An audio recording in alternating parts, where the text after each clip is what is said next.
right now not in a very good position. You've allowed yourself to be in a very bad position, and he happens to be right about it. From the very beginning of the war, you're not in a good position. You don't have the cards right now. With us, you start having cards. But right now, you don't. Yeah, you're playing cards. You're playing cards. You're gambling with the lives of millions of people. You're gambling with World War III. You're gambling with World War III. And what you're doing is very disrespectful to the country, this country. That's back to you. Far more than a lot of people said they should have. Have you said thank you once? This A entire lot of meeting? Times. No, in this Even entire today. meeting, have you said thank Even you? today. You went to Pennsylvania and campaigned for the opposition in October. Offer some words of appreciation for the United States of America and the president who's trying to save your country. Please, you think that if you will speak very loudly about the war, you can... He's not speaking loudly. He's not speaking loudly. Your country's in big trouble. Can I answer? Wait a minute. No, you've done a lot of talking. Your country is in big trouble. I know. You're not winning. You're not winning this. You have a damn good chance of coming out okay because of us. Mr. President, we are staying in our country, staying strong from the very beginning of the war. We've been alone, and we are thankful. I said thanks you haven't in been this alone. cabinet, you and not only alone. in this cabinet. We gave you, through this stupid president, $350 billion. You voted we gave for you your military equipment, and you voted men for are your brave, president. but they had to use our military. What about if you didn't have our military equipment, if you didn't have our military equipment, this war would have been over in 2 weeks. In 3 days, I heard it from Putin. In 3 days, this is something maybe new. less. In 2 weeks, of course, yes. It's going to be a very hard thing to do business like this. I tell you. To say thank you. I said a lot of times thank you. You got to be more thankful, because let me tell you, you don't have the cards. With us, you have the cards, but without us, you don't have any cards. One question to Mr. Vice President. I'm sorry. It's going to be a tough deal to make, because the attitudes have to change. What if Russia breaks ceasefire? What if Russia breaks peace talks? What do you do then? I understand that it's a heated conversation right now. What are you saying? She's asking, what if Russia breaks the ceasefire? What if anything? What if a bomb drops on your head right now? Okay? What if they broke it? I don't know. They broke it with Biden, because Biden, they didn't respect him. They didn't respect Obama. They respect me. Let me tell you, Putin went through a hell of a lot with me. He went through a phony witch hunt where they used him and Russia. Russia. You ever hear of that deal? That was a phony Hunter Biden, Joe Biden scam. Hillary Clinton, Shifty Adam Schiff. It was a Democrat scam. And he had to go through that. And he did go through it. We didn't end up in a war. All I can say is this. He might have broken deals with Obama and Bush, and he might have broken them with Biden. He did, maybe. Maybe he didn't. I don't know what happened. But he didn't break them with me. He wants to make a deal. I don't know if you can make a deal. The problem is, I've empowered you to be a tough guy. And I don't think you'd be a tough guy without the United States. And your people are very brave. But you're either going to make a deal or we're out. And if we're out, you'll fight it out. I don't think it's going to be pretty, but you'll fight it out. But you don't have the cards. But once we sign that deal, you're in a much better position. But you're not acting at all thankful. And that's not a nice thing. I'll be honest, that's not a nice thing. All right, I think we've seen enough. What do you think? What's this negotiation going to look like? This is going to be great television, I will say that. Hola, muchachos. Hello, George. How are you doing this week? I'm doing great, and the political events are doing even greater, Luigi. There's been a lot of spicy news we need to get into.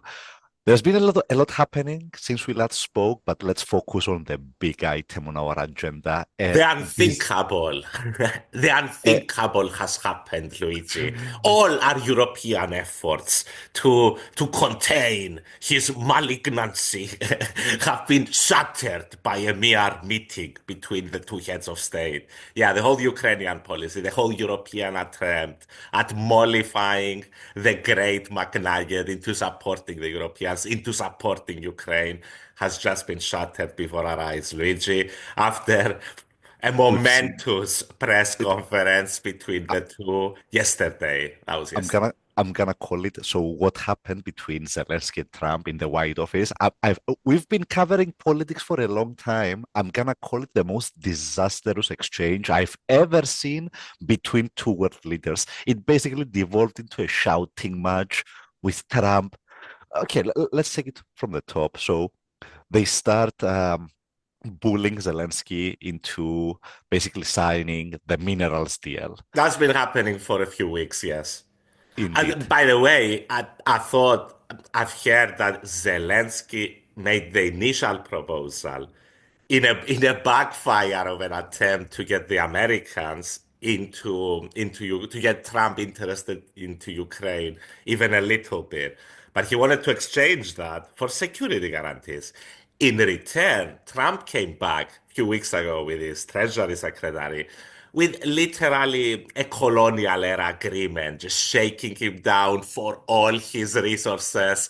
Zelensky went on to say that it was like enslaving 10 generations of Ukrainians down the line with this agreement, which, Yeah, I mean, standard Trump. I mean, classic. he kicks you when you're down. He can smell Mob, weakness. mob boss diplomacy. Supreme. And like the funny part with all of that was basically Zelensky saying, and we're very interested to hear about the security guarantees. Trump avoiding the topic at all costs and basically presenting it as, if we're gonna have monetary interests, the peace will be preserved. It's like, and Trump basically repeating a lot of times that the Europeans gave Ukraine a lot of money in exchange for loans. The US just gave you money, but now we want it back through minerals and raw earths. By the way, Donald, my dude, they are called rare earths. Whatever. He called them raw earths It's about the 5 times. raw earth. We And need it raw, Luigi. If it's cooked, doesn't work. They've got the best earth, raw. But yeah, and as you said, the Europeans for the past week have been doing diplomatic barrage. We sent Macron, we sent Kir. Basically, the two biggest military powers in Europe went to visit the Great McNugget, tried to get him to agree to a backstop. Haphazardly, sort of, maybe agreeing that he will get some workers in there if they sign the deal. So everything was geared up. Europeans reluctantly agreed to gear everything up towards the signing of the deal in an attempt to get Trump on board to the whole protecting Ukraine thing, thinking that, in the long run, the whole minerals deal will evolve into some sort of security guarantee.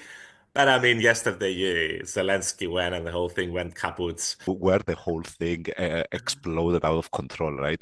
I want to respond to this. So look, for 4 years in the United States of America, we had a president who stood up at press conferences and talked tough about Vladimir Putin, and then Putin invaded Ukraine and destroyed a significant chunk of the country. The path to peace and the path to prosperity is maybe engaging in diplomacy. We tried the pathway of Joe Biden, of thumping our chest and pretending that the President of the United States' words mattered more than the President of the United States' actions. What makes America a good country is America engaging in diplomacy. That's what President Trump is doing. Can I ask you? Sure. Yeah? Yeah. Okay. So he occupied our parts, big parts of Ukraine, part of East and Crimea. So he occupied it on 2014. So during a lot of years, so I'm not speaking about just Biden, but those time was Obama, then President Obama, then President Trump, then President Biden, now President Trump, and God bless, now President Trump will stop him. But during 2014, nobody stopped him. He just occupied and took. He killed people. You know what the contact line? 2015. 2014. 2014 and 2014. 2014. Yeah. So I was, he killed, I was not here. Yeah, but That's exactly but, right. Yes, but during 2014 till 2022, the situation the same. The people have been dying on the contact line. Nobody stopped him. You know that we had conversations with him, a lot of conversation, my bilateral conversation, and we signed with him, me, like a new president, In 2019, I signed with him the deal. I signed with him, Macron and Merkel, we signed ceasefire. Ceasefire. All of them told me that he will never go. We signed him with gas contract. Gas contract. Yes, but after that, he broken this ceasefire. He killed our people and he didn't exchange prisoners. We signed the exchange of prisoners, but he didn't do it. What kind of diplomacy, JD, you are speaking about? What do you mean? I'm talking about the kind of diplomacy that's going to end the destruction of your country. Yes, but if you are not strong... Mr. President, with respect, I think it's disrespectful for you to come into the Oval Office and try to litigate this in front of the American media. Right now, you guys are going around and forcing conscripts to the front lines because you have manpower problems. You should be thanking the President for trying to bring an end to this conflict. Have you ever been to Ukraine that you say what problems we have? I have been to. Come once. I've actually watched and seen the stories, and I know what happens is you bring people, you bring them on a propaganda tour, Mr. President. Do you disagree that you've had problems? Bringing people into your military? We have and do you think that it's respectful to come to the Oval Office of the United States of America and attack the administration that is trying to prevent the destruction of your country? A lot of questions. Let's start from the beginning. Sure. First of all, during the war, everybody has problems. Even you, but you have nice ocean and don't feel now, but you will feel it in the future. God bless. You don't know that. God bless. You God bless. You will not have a war. Don't tell us what we're going to feel. We're trying to solve a problem. Don't tell us what we're going to feel. I'm not telling you. Because I'm you're in no answering on position this to question. dictate that. That's Remember exactly what this. I'm not You're in dictating. no position to dictate what we're going to feel. You We're will- going to feel very you will good. feel influence. We're going to feel very good and very You strong. will feel influence. You're right now not in a very good position. The vice president of the US starts telling Zelensky, you need to start being diplomatic. We need to solve this through diplomacy. And Zelensky replies, Putin, like Russia, we've signed a treaty, in 2013, in 2018. We signed a bunch of them. Yeah, we've signed a bunch of treaties. They violated every single one. So tell me, JD, and he called him by his first name. His JD, first, second, his whatever name. Yeah, his first and middle. So tell me, JD, how do we do diplomacy with this country? And JD loses his mind and starts telling him, by the way, you are being very disrespectful. With respect, Mr. President. With respect, your people are dying. Yeah, man, he knows. He's in a war. With respect, you're conscripting people to fight. He knows, dude. And then, go on, Luigi. You are being very disrespectful to the office of the Oval Office, and you should be grateful for everything we've done for you. Now give us your rare earths. That was the summation of that. And then Luigi, and that was right before Trump lost it. And Trump lost it because Zelensky countered with, you have a nice big ocean and you don't feel this war, but you'll feel it. And that's when Trump lost his mind and it was like, we'll see about that. You don't get to dictate our feelings because I think in a sense, Trump is convinced that the big ocean will be enough to contain any threats. And he felt that the paradigm was being questioned by Zelensky. But I still feel, Luigi, because everybody keeps discussing, was this premeditated? Did they set him up for an ambush just to bully him in front of the cameras? I don't think so. It doesn't seem like, it seemed like it devolved into that because it was a 50-minute press conference and the shouting began at 40 minutes. Yeah, and it wasn't a press conference. It's those stupid things Trump does in the Oval Office while they're sitting there. It was before the press conference, but he gets the cameras in there for a while, for 40 minutes, as you said. And it was the last 10 where everything exploded. I'm still 50-50 on it, though, Luigi, because they came rearing for a fight, and it was obvious. And I mean, when Macron was there and Starmer, they were allowed to correct JD and Trump a few times without everything devolving into a shit show. It was evident that Zelensky wouldn't be given that privilege. Because they've got him by the balls, and Trump said it repeatedly. Yes. You don't have any cards to play. you should be very careful what you do. You are risking World War III and all that kind of stuff. And It was sadistic. It was sadistic. at some point, I think a journalist, after the shouting began, I think a journalist asked, like, what happens if Russia breaks the ceasefire deal? What happens if an asteroid falls on your head? You silly Exactly. woman, Exactly. shut up. Let the men talk. I mean, that was literally the response. Like, I don't know what happens. We'll see. Maybe an asteroid hits the Earth. My Who God, and knows? he keeps saying that Putin respects him and he doesn't respect Yeah, the others. yeah. And my dude, we can't do geopolitical diplomacy on this fucking stupid assumption that Putin is like, oh no, not Donald. I respect Donald. I He's will so not break my strong. So he's the word. strongest. Ah, he came to me with a peace deal and I couldn't say no. My God, and No, I but thought at one point, Luigi, when Zelensky was sort of implied something good about Biden, I thought it's done. It's yeah, yeah, yeah. done. But to your point, was all of that premeditated? Look, I think there was an angle of like eroding Zelensky's capital with the media, let's say. So so basically making it obvious that we dictate what happens here because we've been the biggest sponsors of arms, of weapons and money. Luigi, just an add, I think it was also a bit of chest thumping for Yeah, the base, for his base. I Look do at agree. how I'm degrading this dictator. We've given him so much money. I'm gonna make a fool out of him. We're gonna take all the raw earths. It's so raw. Yeah, Because there's a sadism in his base as well. He's playing to it. yeah. It's like, But look, I think, and we've discussed this in the past on this show, and I think it became obvious yesterday. I don't think Zelensky is the leader that can negotiate a peace deal, right? Because if you are the president that presides over the war, you've sacrificed so many people and so on.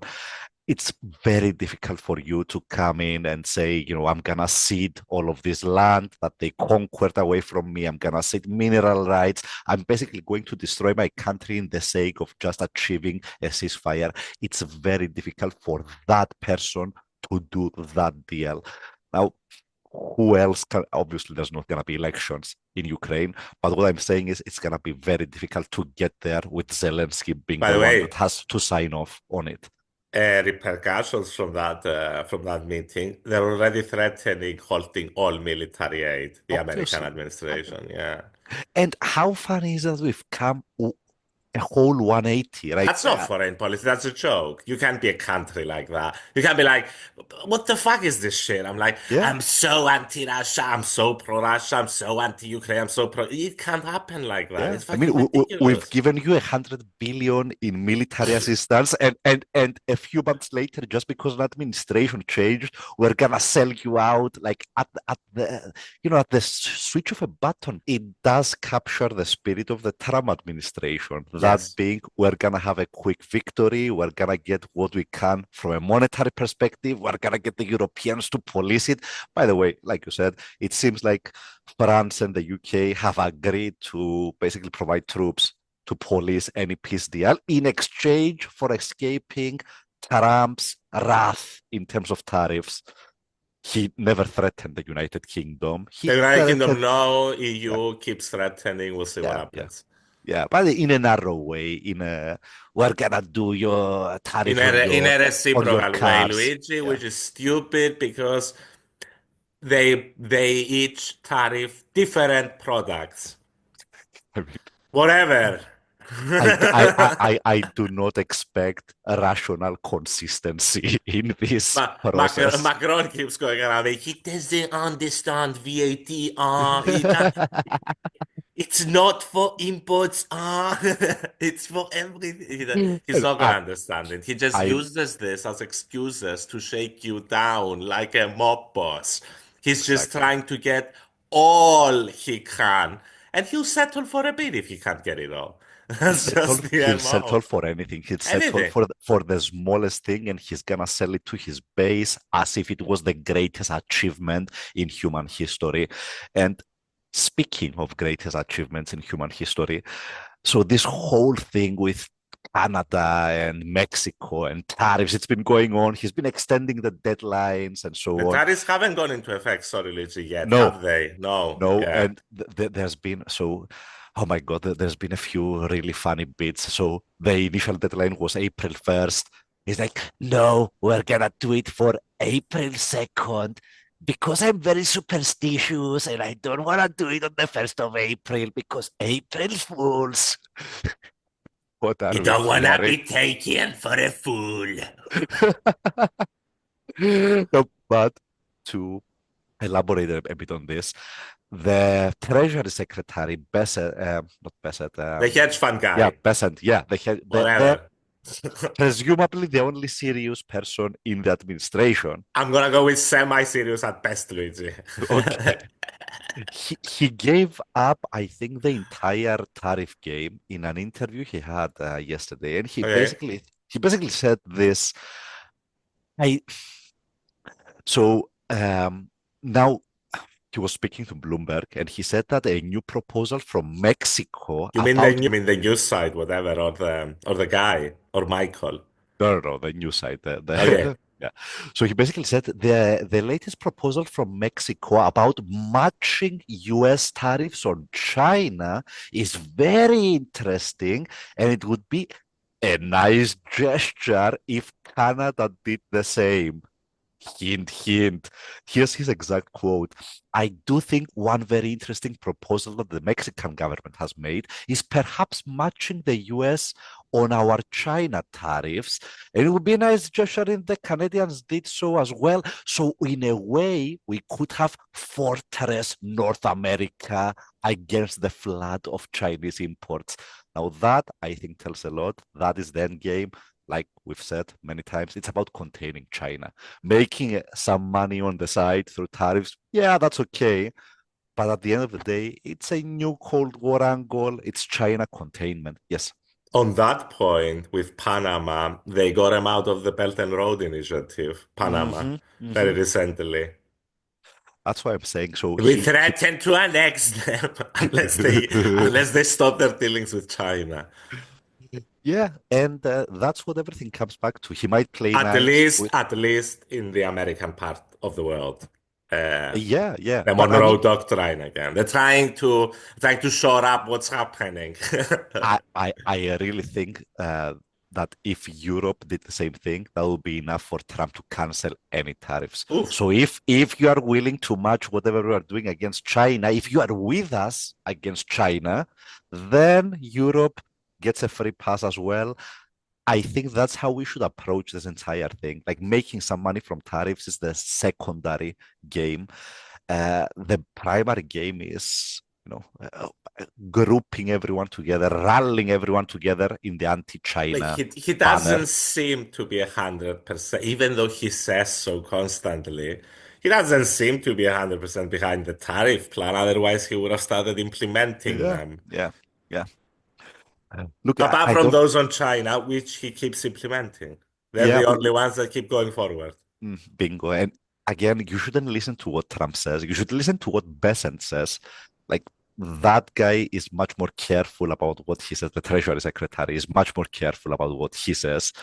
Trump is really, he's never called, he's never called Putin a dictator. True. You can go back a billion fucking years. He's very careful. Yeah.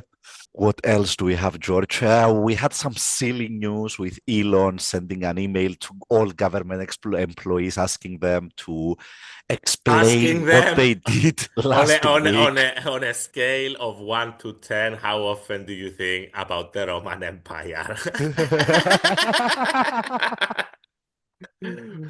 Anything above 7 gets a pass. Anything else is fired.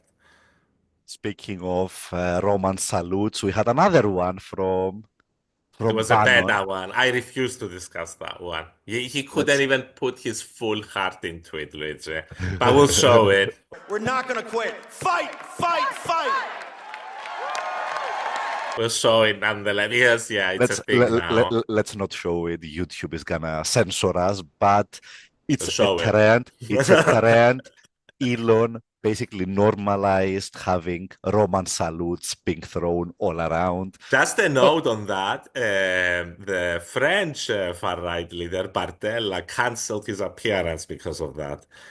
In an everyday, I mean, the only guy, by the way, a French far-right, a French fascist was like, no, this is too much. And I mean, the crazy part is that the only thing that everyone can agree on is that Nazis are bad. But No, now no, we've Sloppy gone. Steve doesn't agree with it, and Elon definitely doesn't agree with it. Definitely not. Definitely That not. Elon 100% doesn't. Sloppy Steve may be a bit weird about it, but Elon 100%. Yeah. In any case, I think that covers that, Where are we going with encapsulates this, Luigi? Where are we going? What is Europe gonna do? Europe, because this guy fuck is all. this guy is gonna cut all military aid to Yeah, Ukraine pretty soon, most likely. What's Europe gonna do? How nothing. many meetings does Macron need to have to get this thing going? 100 billion meetings, which It's will gonna get us be the nowhere. new labors of Hercules. The But labors. instead of 12, you are gonna have a zillion. As a gazillion meetings with all the stupid Europeans, everybody with his own stupid ideas, nobody willing to spend a cent more. But everybody will be very concerned. And united. And And united. united. We're extremely concerned, extremely united, but whatever the US I wanna says, be optimistic, we Luis. will follow It's like time. obedient little dogs. We gotta stop European following. foreign policy. My advice is we gotta stop following with what's been happening with the new things coming out of the soon to be new chancellor in Germany, European independence. It's gonna go into overdrive. It will be momentarily, might hurt a bit. It's gonna provide dividends in the long run to be allowed to have our independence as a continent in terms of having a foreign policy. We don't have to go to war with China, for example. We're gonna have the full, and I'm not saying, I'm not telling us what the direction should be. I'm just saying we should be allowed to choose our fucking direction without being held hostage by a crazy McNugget. Unfortunately, that doesn't work that way. When you have outsourced your security across the They, Atlantic for the last yeah. 70 years. The French less so. Less so. Yeah. The British almost completely. The Germans have no security. But things can change. We're gonna need 5 years, people. The European 5-year Lad, plan. Putz, give us 5. Give us 5. And we can do this. But yeah, the things are going off the rails. It seems the foreign policy, it seems Vance is loving it. That's how I'll rephrase it. JD is having the time of his life. Imagine from a dipshit who wrote the stupidest fucking book to a fucking senator that almost nobody liked to the VP of the United States. From calling Trump America's Hitler. Yeah, to loving America's Hitler. To being the vice president, to someone who bows to someone who does Roman salutes. It's funny how that chain of thought works. Human centipede of shit. That's what it is. It's beautiful to visualize it. And I think we'll leave you with that beautiful metaphor, people. A beautiful note. All right, let's wrap this up. Thank you, George. Thank you to the listeners. We'll be here forever to cover our devolution into complete chaos. When we die, we'll return as AIs. See you, folks. Sayonara.